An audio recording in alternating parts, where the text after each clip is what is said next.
Hey guys, welcome to Keep On Pushing TV. I am your host, Devon Harris, and of course, you know what we do here. We like to share ideas and insights that are going to help you live your absolute best life. So if that's something you're interested in, man, you're in the right place, so welcome. Today, we have an amazing guest. This guy has one of the most illustrious careers out there. He is been a competitive skier for over 20 years. 9 of those years were spent on the U.S. ski team from 1983 to 1992. And he is considered Colorado's most decorated skier. So during that time, the guy has bagged 6 U.S. National Moguls Championship, and he's added a pro championship just for fun. He's won 12 individual World Cup titles and was a World Cup, overall World Cup champion in 1988, and he repeated it again in 1992. Of course, he's an Olympian, 2-time Olympian, 1988 and 1992, where he won a bronze medal in moguls. One of the coolest guys you'll ever meet, and I'm so happy to be able to welcome Nelson, the moguls man, I call him, Carmichael, to the show. Nelson, welcome, man. Good to have you. Hey, thank you so much, Devon. Yeah, thanks for having me. It's exciting to hear and see your podcast. It's exciting. So thank you. Yeah, man, it's great to have you. The last time I saw you, we were in Kyrgyzstan, and actually we had Tom Whitaker on the show before, and I always actually recount the story of the day we went skiing in Kyrgyzstan, and I admit that I am a king of the bunny slope. That's my comfort, my comfort spot right there. And so I was on the bunny slope, felt good. I wanted something a little bit more challenging, and I saw you coming off the hill. I'm like, hey, how is that hill over there? You go, oh, it's fine, and it's a steep in some places. And me with my type A personality should have deduced that if you think it's steep in some places, it may be a little too steep for me. But I didn't. I ran up on the hill, I got on the ski lift, I'm like, ooh, bad idea. It was disastrous, and Tom Whitaker was so kind, he stayed with me until the ski lift closed and we got rescued. And I mean, it's just so unfair to you because Caroline, your wife, would she just gave you hell, but no hard feelings, man. Yeah, you did all right. I know we were busy with the kids that day too, and but you wanted to go up there and make some turns and see if you could do it, which was awesome. Yeah, so, well, I guess you have to stretch out of your comfort zone a little bit. Yeah, that's true. Yeah, but Nelson, when I look at the Olympics, I would argue, and I'm guessing that there are other people who would agree with me that skiing has changed and has grown way more than any other sport. There are so many different styles and disciplines, and perhaps the most revolutionary of them is your discipline, moguls. Now, when I look at bobsledding and the history of bobsledding, it goes back more than 100 years, back to 1890. But moguls, man, you were instrumental in the development of that discipline. You were right there at the genesis of it. So first of all, what does it feel like to have this really unique place in the history of your sport? And, what were the dynamics that existed back then that gave rise to moguls? Well, I mean, I feel like I was part of really a second wave of the genesis of the sport. Really, in the 70s, it had a big heyday. Freestyle had a big popular heyday where a lot of people wanted to do freestyle other than racing. That was kind of the other competition venue at the time, was you could do alpine racing around the gates, but this idea of freestyle, that you could do whatever you wanted. You could do mogul runs and you could do jumps and you could kind of create and showcase your own style for judges. That was a whole new wave, and it got really, really popular in the 70s, and I was pretty young then. And so I wasn't a part of that, but I would hear stories about it, and some of the coaches that I started to work with, they were involved in that era. And so when we came through, it was kind of a whole new push to become an Olympic sport. So the that previous wave in the early 70s was professional. It was just kind of wild and crazy, and they were out for prize money and win cars and get on TV, and it was just all about having fun. But they ended up being popular. But then as that kind of faded down a little bit, there were some concerns that maybe it was a little too wild and crazy, and hey, we need to have some more training, and we need to take this more seriously, and maybe we can someday get into the Olympics with this sport. So that was more the era that I was with, so that it became under the wing of the FIS, the International Ski Federation, just like the other big disciplines like alpine racing. And so we got under their umbrella and had a World Cup season, and then started to have world championships within the year, and kind of developing this idea still of maybe we can get in the Olympics. And then when you were at 88, I was there also with freestyle, and that was the first Olympic year that it was a sport at the Olympics, but it was a demonstration sport, which is what they did during that time. We don't have demonstration sports anymore during the Olympics because it was a little too confusing, and now sports are a new sport is either in the Olympics or it's not quite in the Olympics, and it just comes in as a medal sport if it does. But anyway, in 1988, it was a demonstration event, and so the timing of it just happened to work out for myself that I was in kind of that second wave of, let's see if we can make this a true international sport, and let's get in the Olympics. And so I was part of that demonstration event in Calgary. And then in 1992, they decided, okay, that's moguls, let's make it a real medal event. And we'll do that in Albertville, France for 92 Olympics. And I was still going then. And that's when I went to the second Olympics. So I kind of see myself as a little bit of a start of the sport, but really kind of the second wave start of the sport. Well, you know what? You're definitely part of an important leg of the sport because, through your effort and those of the other people that you were racing with or against at that time, it became an Olympic sport. So kudos. So let's go back to the beginning, Nelson. I know you were born in New York, correct? New York State. I grew up. Yeah, when I was pretty young. I was actually born in Ohio, Columbus, Ohio, and then. But just for a couple of years, so I don't really remember it too much. And then our family moved to Buffalo, New York, and then Niagara Falls, New York, all when I was in grade school.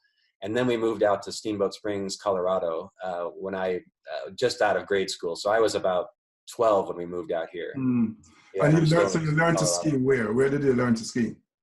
I learned to ski in small hills in Western New York, Kissing Bridge, Holiday Valley, little places in Southern Ontario. So our family would go a couple times a year, and we would just go to those small hills in Western New York. We never ventured out west or did a big ski trip.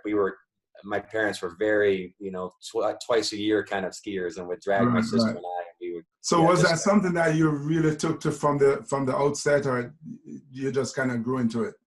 I played hockey when I was really young, and that was, of course, big in that whole area as well. And so my friends were playing hockey, and we would do it on ponds, and we would do it at the rink. And my life was starting to revolve around hockey in the winter, even at that young age. And that's really what I loved. And, but then when we moved to Colorado, it was a change of job for my dad. And we did come out here for skiing. In other words, we came out here in other means, and there wasn't hockey at the time. And so I was kind of bummed. I thought, wow, this is a winter wonderland and all this snow. No hockey.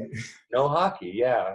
This was in 1977 we moved out here. So, but they said, hey, we have lots of ski programs. So what kind of skiing do you want to do? And so I kind of scratched my head and thought, well, I kind of know how to ski. We've been a few times. And so I guess I'll sign up for skiing. And I was in the ski race program at first, and just started from there, really, because there wasn't hockey. It was sort of my second love that became my first love, and I just changed into it. And a lot of people say, hey, you started late, at 12, 13, 14 years old getting into it. But for me, it was kind of an extension of just winter sports, and it was ended up being a good fit.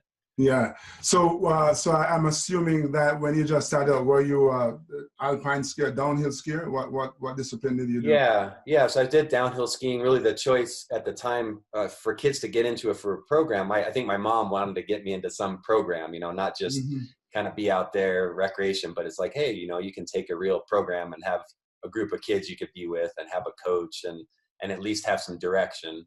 So at the Winter Sports Club, which is an organization here in Steamboat, they had at the time, they had either Nordic jumping, the big long jumps, or cross country skiing or alpine racing. So those are really the choices. And I thought, well, the Nordic jumping and cross country, that seems, I don't know how to do that at all.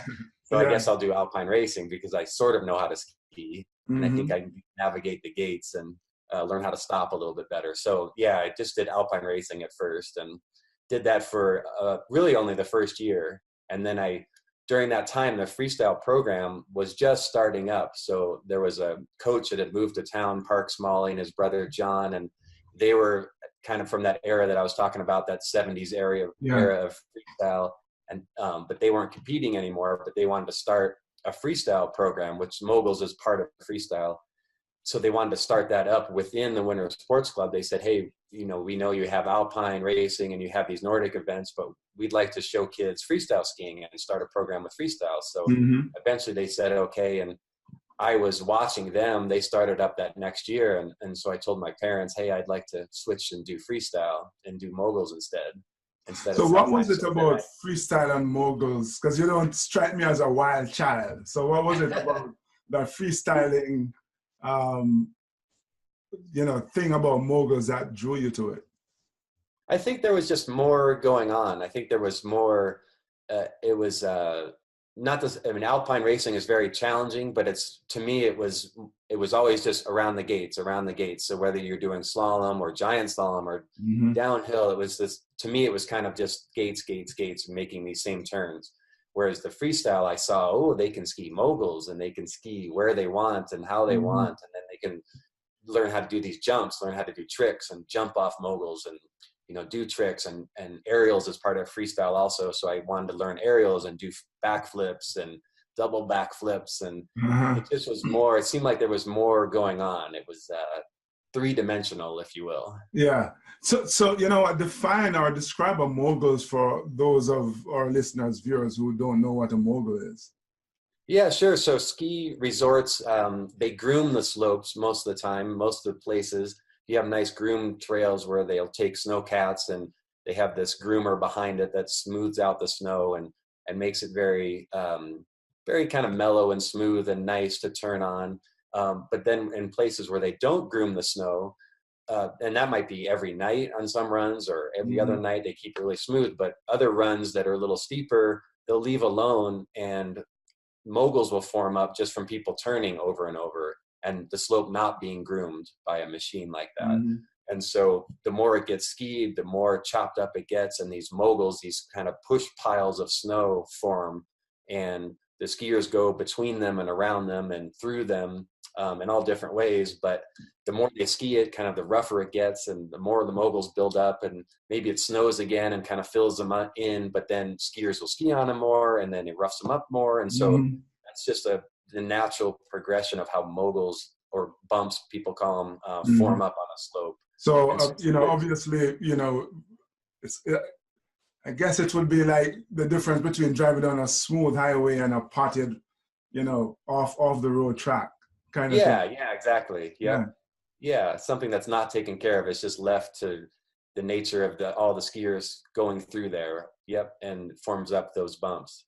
And if my memory serves me right, as I was reading about, kind of checking you out, researching you prefer the more natural kind of moguls versus the more groomed courses?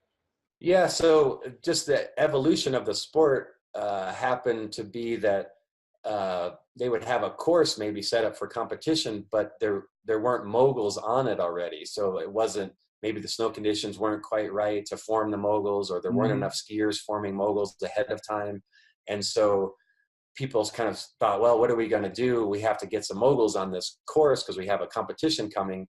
And so they would take a snowcat out and with the blade of the snowcat start making moguls. Right. And then the skiers would practice during the week, maybe before the competition, and ski it up more and form the mogul lines that you go through and start forming the jumps that you go off of. And so it was just a way to get some moguls on a slope that maybe didn't have moguls yet and do it quickly.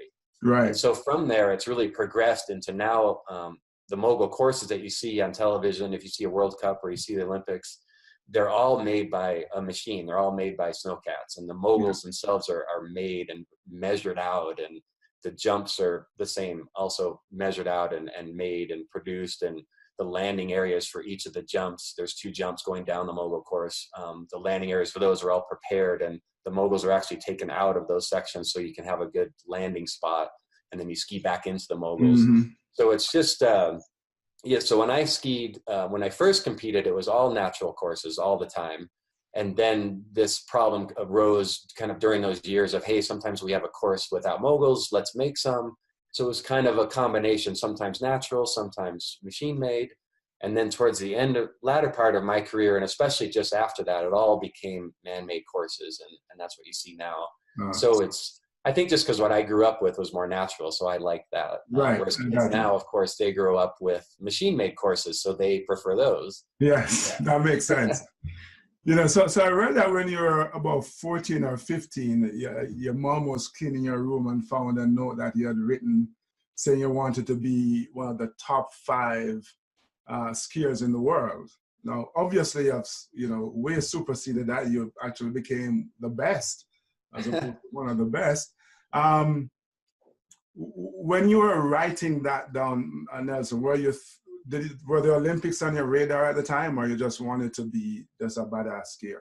The Olympics weren't really on my mind, and I think that was because where the sport was at the time, it wasn't quite Olympic yet, and I thought maybe it could be, but I didn't have this aspiration in my head of Olympic medalist or champion or person yet. I think because I started a little bit later, as a youngster, I always felt kind of behind. And so I always felt like I just need to do better, learn the tricks better, learn how to ski better. I always felt like that. I mean, even till the end, I felt like that. Yeah. I was always a little behind. So I was always pushing to try to catch up, and do better. And, maybe one day I'll be up there with these people. So I think probably when I wrote that note, I think we were doing I think maybe the coaches said, oh, you write down some goals, or, turn in a sheet with some goals or something like that. And so I think that came from there. And so I don't remember specifically that one, but we would do that from time to time. And so I think after, it might've been somewhere around my first years of World Cup, where it was so difficult. And I, again, felt so behind. Here I am, kid from Colorado, which is a great place to grow up and compete in that whole ski world. But then to go into a World Cup where you have the best, obviously, in the world from all these different countries and all these different great ski areas. Right. And so, again, feeling kind of behind and feeling like I'm not, I'm there, but I'm behind. And always kind of chasing. So at the time, if I thought, top 5 in the world was a big stretch for me, going in is like 0 in the world. Right. So that was like, way, way, way up there. But that's interesting, though. So, as I said, you don't quite remember how you ended up writing that down, but maybe your coach had you do it. But you wrote down a goal. You said something important. It was really it was more than a stretch for you. And that's an important point for all of our listeners and viewers, that your goals have to be, more than a stretch. We've been using the word delusional. You have to be almost delusional to think that you can be a kid who just started learning skiing and end up being top 5 in the world, one of the best in the world. But talk to me about the importance of goals to you, Nelson, and also how important it is to write them down. Yeah, it really, really is, to be able to stretch like that and think. So it's one thing to think of the next trick I want to learn, or the next technique I want to learn as I was competing. But then it is a whole nother thing to put it out there as a goal and say, well, where am I going with this? So if I learn these things, if I perform well and do these things in competition, where does that take me? And so to specify a goal like that just solidifies that idea, or put something, a concrete end to it, and something to shoot for that's out there. And to me, top 5 in the world was out there when I was starting at 0.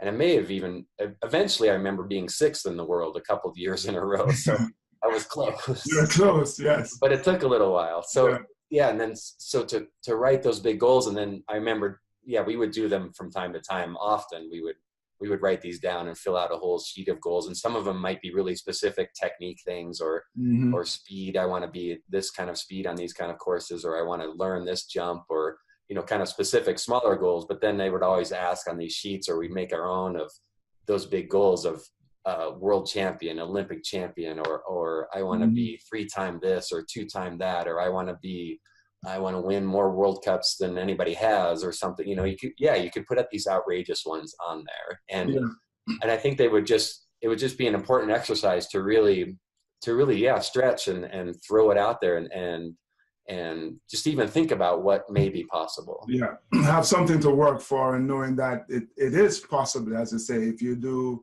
some of the smaller and go after some of the smaller goals, that they kind of add up over time, though, because that's one of the things that most people tend to forget. The fact that you dream a goal and you write it down doesn't mean that it's going to happen overnight. You have to keep on pushing. You have to keep working at it, hitting those smaller ones, sometimes getting really close, like top 6, not top 5. Right. But I think taking solace in the fact that, I'm getting close. I was at 0, now I'm at top 6. So you can get there. For most athletes, winning, well, before I get to that, talk to me about your first overall World Cup title. So that was in 1988. That was in 1988, yeah. And what I remember the most was I wanted to qualify for the Olympics. So that was, of course, the Olympic year, that 88. And we had, I believe we had a 2-year selection period. So in other words, the events in 1987 also counted towards Olympic qualifying of 88. So they would take the best. It was really, really small in 88. There were 2 of us from the US in that event in Calgary. So I knew that it was really, really tight. And yeah, before that, I was probably 6th in the world and behind a couple skiers from the US on that top 6. Right. And so I knew I had work cut out for me. And so my goal really was to make the Olympics in 88. And so I worked really hard going up into 1987 and had a pretty good year in 87. But I may have been behind those 2 other skiers. And so knowing that I need to jump up some more in order to make it. So going into 1988 season, I thought, really, this is it. I have to give it, everything I have, and prepare the best I can, train the best I can, compete the best I can. And then maybe those results would come, and I really just wanted to make the Olympic team. And so, I ended up going into that Olympics leading the World Cup, which I had never done before. And had my first wins on the World Cup during that early season of 1988. And it was just a drive to make the team. And so I had enough points after the Olympics. So the World Cup season goes the whole year long, and the Olympics are kind of in the middle of it. Yeah. So you can imagine there's these events leading up to the Olympics, and then we sort of take a break. The Olympics don't count for the World Cup. They're a separate event points-wise. Then we had a few more World Cups after the Olympics. So I had really enough points to stay on top, and ended up doing fairly well those World Cups after the Olympics, and ended up winning that season. So it was really just a byproduct of wanting to get to the Olympics in 88 that ended up winning that season. No, and that's awesome. And again, instructive, I think, for all of us, because here it is, you started out just wanting to be top 5, but then comes what I'm going to describe now as a bigger goal to get to the Olympic Games. And that causes you to stretch even more, work even harder, be even more focused to get there. So I understand, the kind of mindset that you need to have to get to the Olympics and to compete at a really high level. Is it a letdown to go from the Olympics back to the World Cup circuit in the same season? What's the mindset like there? Yeah, that is kind of a difficult one. Which I didn't foresee that would be the case until it was happening. So Yeah.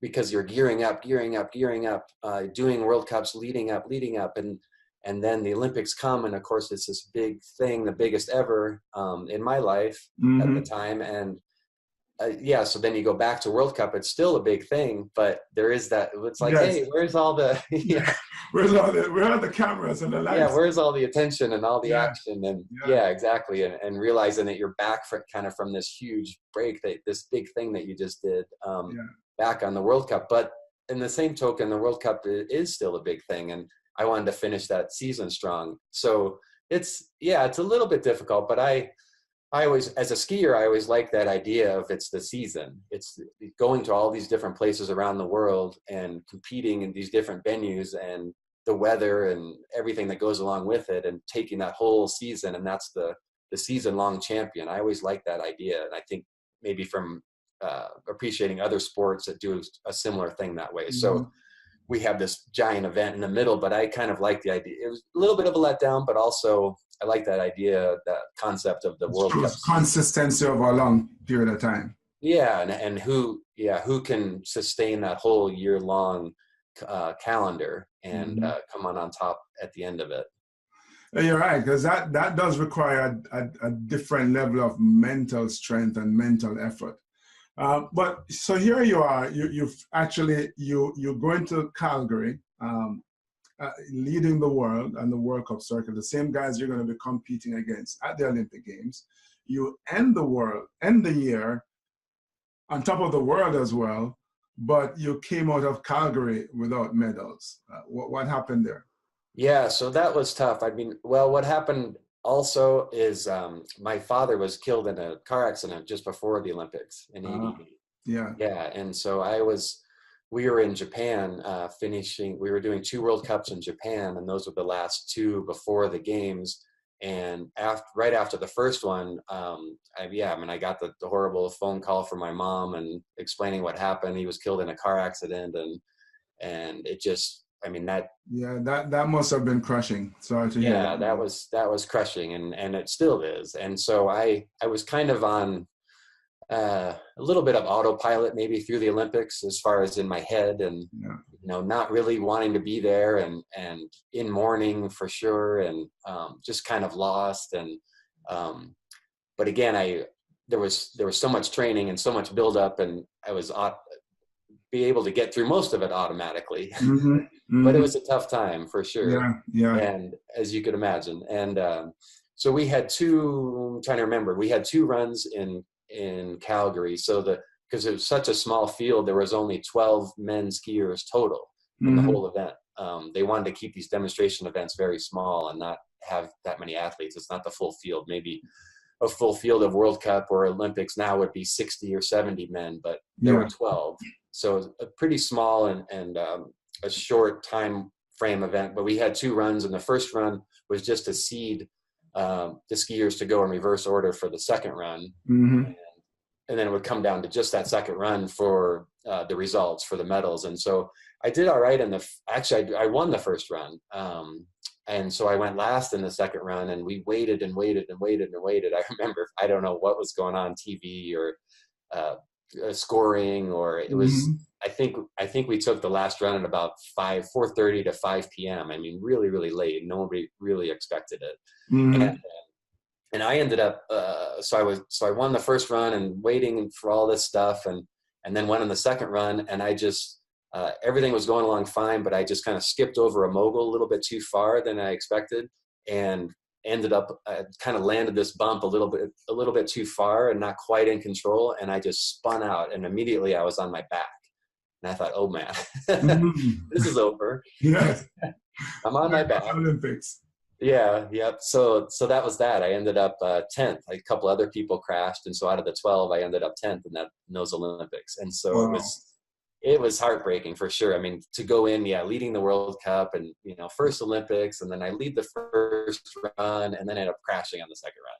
Yes. So of course everything just floods back, and I feel like I don't want to be here anyway. And my dad just died, and my family's all there, and it's like, it could be this amazing, great thing, or it could be this horrible thing. Yeah. And So so, adversity, man, adversity strikes us, and you know, obviously, you know, leading into Calgary, one of the worst things that can happen is to kind of get that news that your parent, your dad, you know, got killed, and that must, obviously it was a shock to the system, um, and then to be leading halfway through and to be crashing. So it's kind of hilarious in a way, because when people watch Cool Runnings, they think only the Jamaican bobsledders crash. but you're proving that that's not so. And you know, oftentimes I right. talk about you know, the crash and how big a failure it is. Which, you know, so talk to me about, you know, the crashing, the expectation that you were going to win in Calgary and you didn't, you failed. Well, talk to me about that failure, and how do you deal with failure? Yeah, it was devastating in a lot of ways.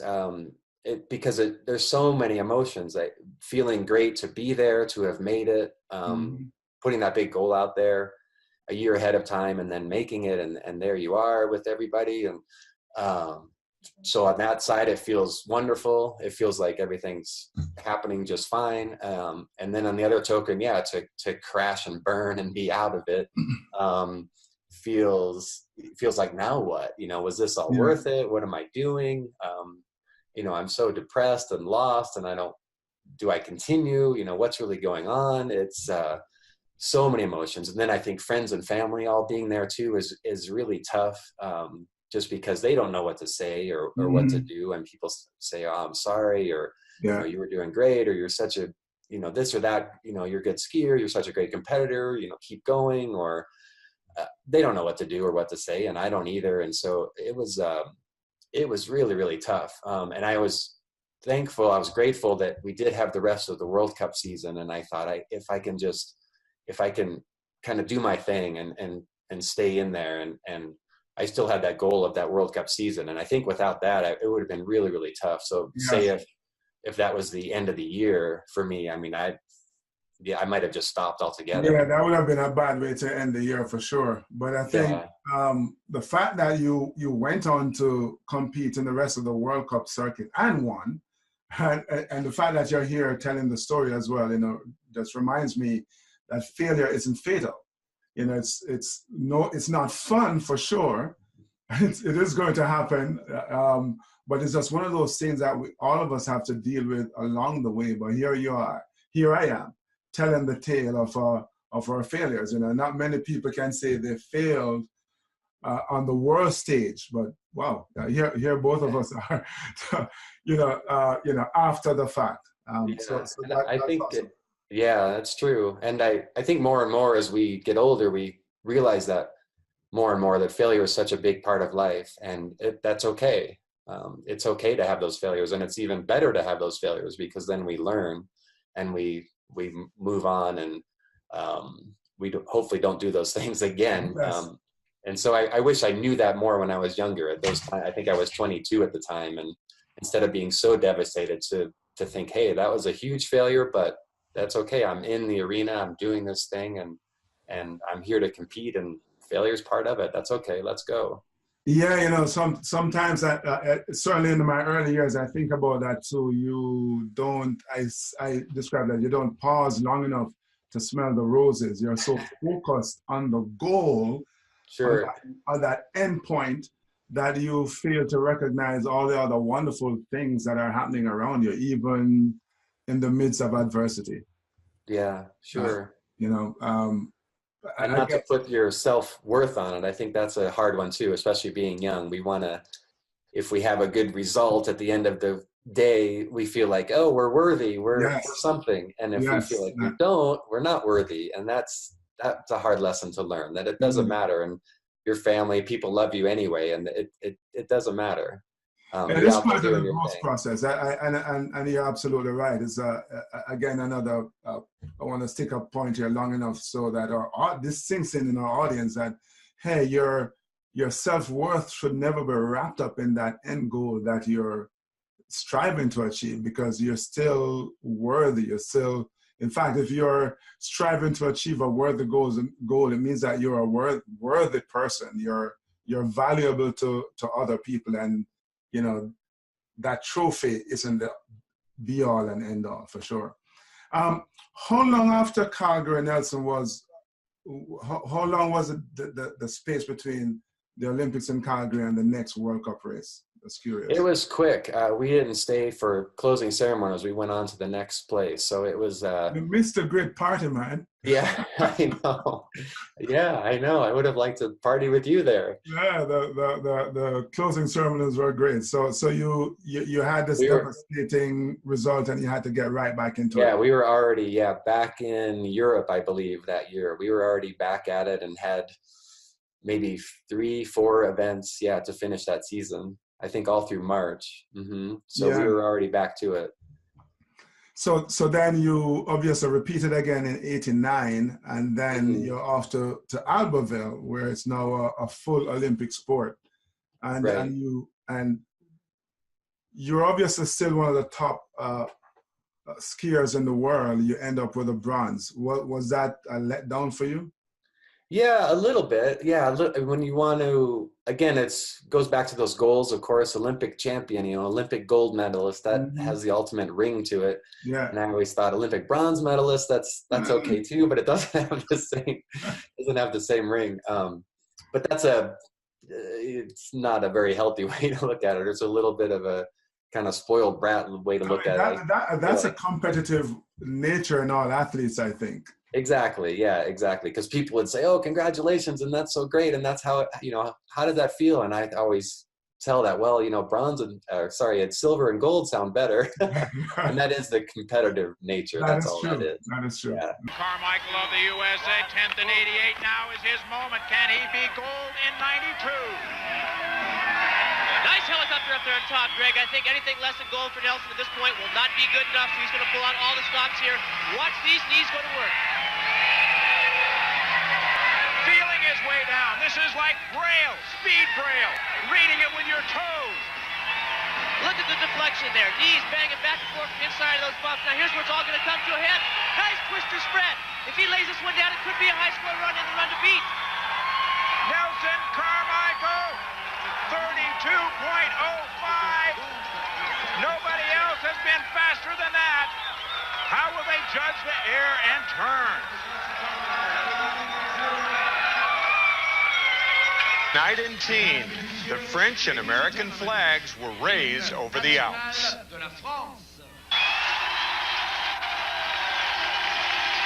The fact of the matter is, as an Olympian, you're in an elite club, and as an Olympic medalist, it's even more rarefied air. Yeah, it really is, and I had to be reminded of that actually right when it happened. The president of the ski association for the U.S. was with us. He was our team leader really for those Olympics, and he was with us on the ride to the medal ceremony, which was just down in the ski village where we had the event.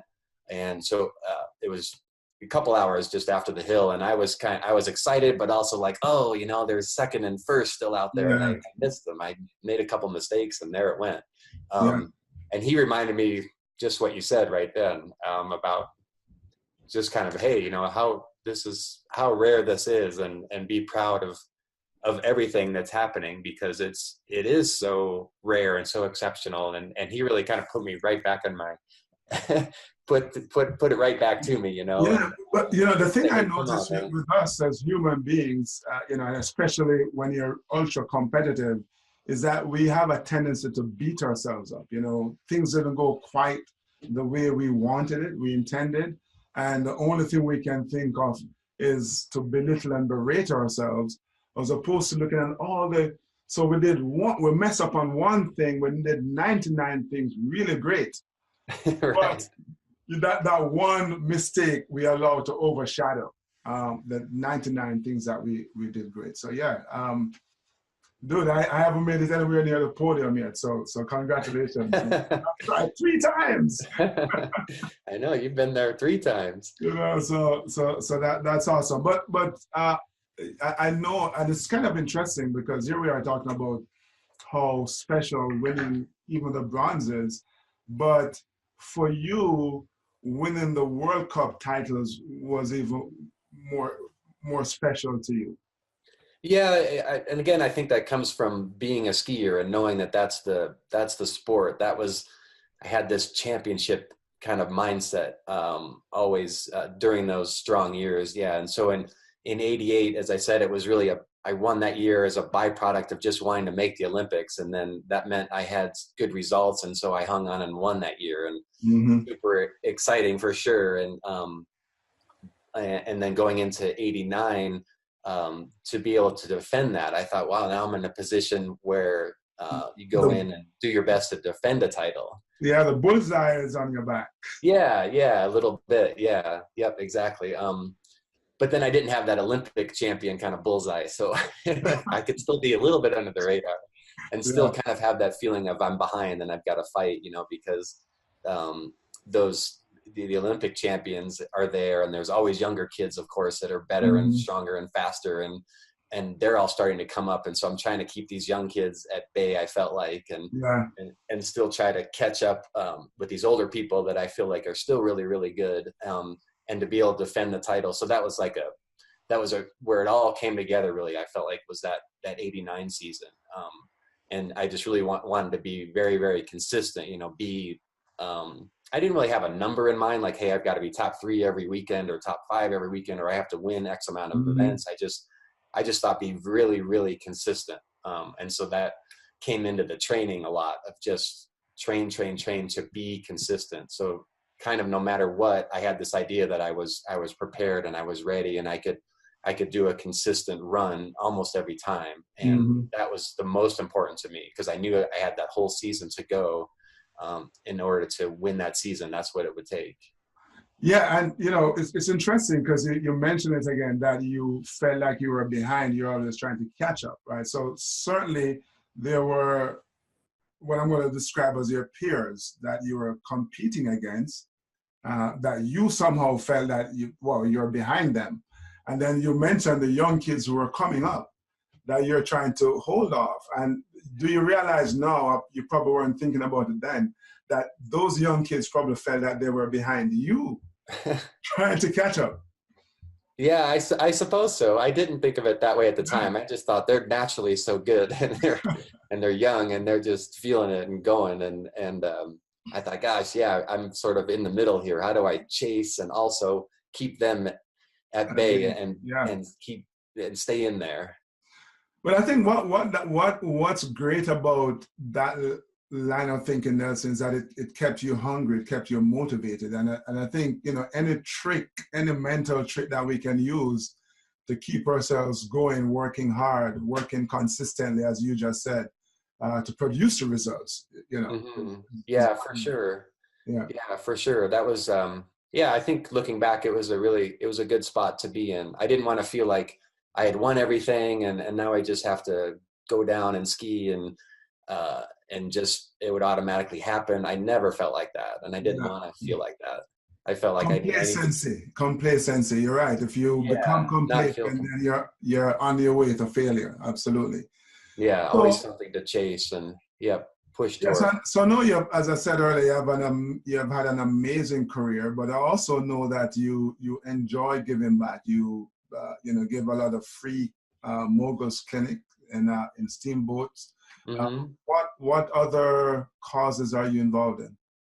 Really around here. I mean, there's so much to be involved with here and around the country, some too. Like we did the military tours, which was really fun, and to give back in that kind of a way, and an international way was those are fun too. But to be able to do things locally. So I do these free mogul clinics up on the ski area. And so just for visitors that come and they may be good skiers on the smoother slopes, but they want to learn more about, how do I tackle these bumps and stay in control and kind of stretch in their ability a little bit and push themselves to go down something steeper and harder. And so I do these free clinics. Anybody can show up and I just show them some things and spend about an hour with them and send them on their way with some things to work on.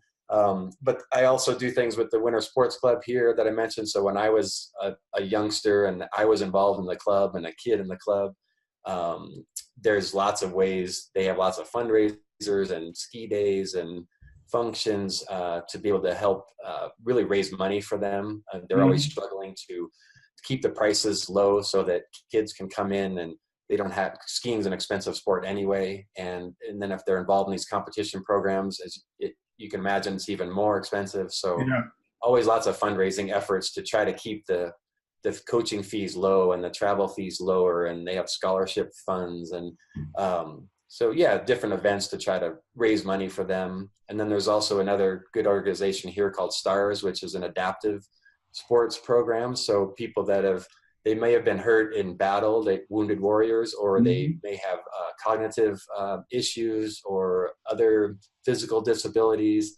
And there's a great program here that gets them out. They go horseback riding, or they'll go water skiing, or they'll go snow skiing, and they'll ride bikes, do all kinds of things. And it's a great spot to do that. And people come from all over the country and really learn that they can, all the things that they can do that maybe they thought were out of touch or out of reach before with a disability. And yeah, so that's a good program to be involved with too. So it's amazing how just right around here in Steamboat, there's a lot of things to be able to give back to. Cool. Why is it so important though for you to give back? It just, I think to help people realize they can do more, they can do anything. That there's no limits, there's no lid, there's not a top to anything. We can all do whatever we want, which is amazing. And so I think just to be able to help that or show that in a small way. I mean, if I can give a little time towards that, I'm happy to do it. It feels natural. Awesome. So skiing, giving back, and I know you have a wonderful young family. How is family life now that you're not traipsing around the world? Yeah, family life is good. It's busy. It's busy for sure. I have one son who's a little bit older, and he's in college, Noah, and he's almost graduating college, which is great, with media production. So he's excited about that, and he snowboards, and he loves to do that. Doesn't compete, but he loves to be up in the mountains snowboarding and doing his music and his media. And then, we have two little ones. So Caroline was Olympian also, and with alpine racing and 3 Olympics, and is very accomplished skier for sure. And now we have 2 little ones. We have Freya, who's 3, and a little guy, Hugo, who's just 7 months. So it's busy at home. So you have a little Olympic family going on there. Yeah, I know. People ask, are they going to do alpine? Are they going to do freestyle? What's going on? So that's going to be an interesting household once they grow older, especially if they decide to compete. Yeah. So who knows what'll happen? Of course, we don't know. Everyone's our own individuals, aren't we? Yeah, absolutely. So what else are you up to these days, Nelson? So then I'm slowly developing this clothing line called Nelson, Colorado. And so it's ski and snowboard clothing and some gloves and accessories. And I've always been interested in design and having some business within the ski snowboard world, the outdoor world. So putting this line of clothing together. Yeah. So that's the latest venture. Awesome. So are those clothing and apparel available now? The gloves are, we have some mittens and gloves that are, and then the apparel, not quite. So still working on prototypes and samples and outerwear. So really design men and women, eventually have some kids, and all for skiing and snowboarding, and pretty performance oriented, but also sold direct to the public. So the idea is, with online sales these days, the way they are, people can just go direct and really save half the money, as opposed to if they went into a retail store and bought the same thing. So that's the program, and that's the idea. Awesome. And so where can we get some of those gloves? So NelsonColorado.com. NelsonColorado.com. Yeah. All right, cool. Yeah. So so for those of you who are there and you love skiing, you love snowboarding, make sure you check out NelsonColorado.com. My man has some amazing stuff, and you're going to look good. And because you're wearing his stuff, you're going to skate really well as well. I'm sure. I'm sure of it. So That's pretty cool. But wow, dude, it's been awesome, man. It's great to see you again, granted. Yeah, you too, Devon, for sure. Over the ether. You know, thank you for all that you do. I'm not so sure I'll be joining any of your free moguls clinics. You never know. To send me the videos.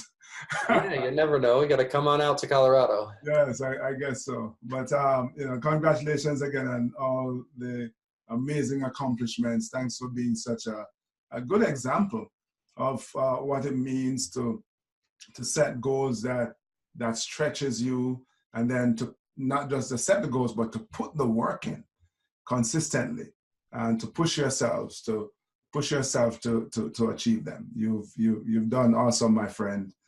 Thank you so much for sharing your wisdom and your experiences, and keep on pushing.